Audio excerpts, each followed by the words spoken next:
खबर रीवा से है, जहां रीवा की बेटी वेदिका बंसल ने बढ़ाया रीवा का मान। यूपीएससी में हासिल की 96 रैंक। रीवा की बेटी वेदिका बंसल ने यूपीएससी के टॉप 100 में हासिल की 96 रैंक, बढ़ाया रीवा का मान।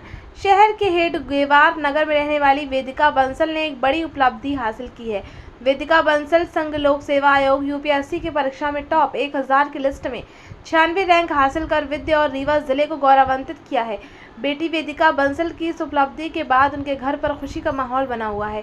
वेदिका ने पहले और दूसरे अटेम्प्ट के बाद तीसरी बार सफलता हासिल की। रीवा की बेटी ने विद्या के रीवा को गौरवान्वित किया है। रीवा शहर के हेड गोवार नगर में रहने वाली वेदिका बंसल ने यूपीएससी का एग्जाम देकर यूपीएससी के टॉप 100 में 96 रैंक लाकर सफलता हासिल की। वेदिका बंसल, जिनका सपना आईएएस बनने का था, वो अब पूरा होता दिख रहा है। फाइनल ईयर में आने के साथ ही वेदिका ने यूपीएससी की तैयारी शुरू कर दी थी। वेदिका ने दिल्ली में बाकायदा कोचिंग कर तैयारी की। हालांकि 2 बार दिए गए एग्जाम में वेदिका को सफलता हाथ नहीं लगी, लेकिन इसके बावजूद भी वेदिका ने हार नहीं मानी और तीसरी बार में गलती सुधार कर पूरी ताकत झोंक कर कड़ी मेहनत और यूपीएससी का एग्जाम क्लियर कर ही लिया।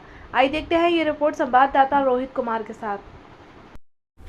यूपीएससी में आपने टॉप किया, कितनी खुशी हो रही है? जी, बहुत खुशी हो रही है। कौन सी रैंक है? 96 रैंक।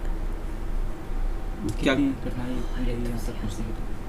कितनी कठिनाई तक पीछे मेहनत, क्या मेहनत थी आपकी? ये मेरा 3rd अटेम्प्ट था और मेरा पहले 2 अटेम्प्ट में मेरा प्रीलिम्स भी नहीं हुआ था, तो बहुत कठिनाइयों से ये 3rd अटेम्प्ट में क्लियर हुआ। क्या रूटीन क्या था पूरा पढ़ाई का आपका? कैसे तैयारी कर रही थी? 8 से 9 घंटे रोज़ का ही रहता था पढ़ाई का। बाकी पढ़ाई आपने कहाँ से की? मेरी इनिशियल एजुकेशन ज्योति सीनियर सेकेंडरी स्कूल से रीवा से हुई थी। उसके बाद मैं क्लास 5 से बोर्डिंग स्कूल में चली गई थी, वाइनबर्ग आइलैंड। उसके बाद ग्रेजुएशन मैंने बीकॉम ऑनर्स में Shri Ram college of commerce Delhi university से की। बनना क्या चाहती थी? आईएएस ऑफिसर बनना चाहती जी।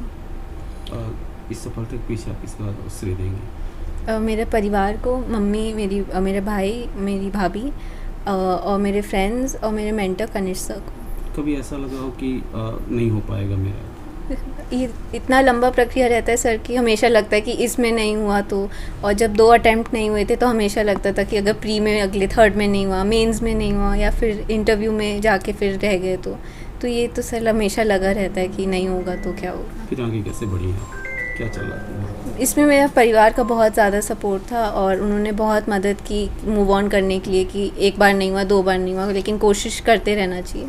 तो इसी बात उन बच्चों के लिए क्या कहेंगे जो भी तैयारियां कर रहे हैं और बीच में कई बार छोड़ भी देते किसी कारण से? जी, उनसे मैं यही कहना चाहूँगी कि हताश नहीं होना चाहिए कि अगर एक बार नहीं हुआ, 2 बार नहीं हुआ, बट अगर कंसिस्टेंटली हार्ड वर्क और डिसिप्लिन के साथ कोई भी चीज़ किया जाए तो इट इज़ अचीवेबल।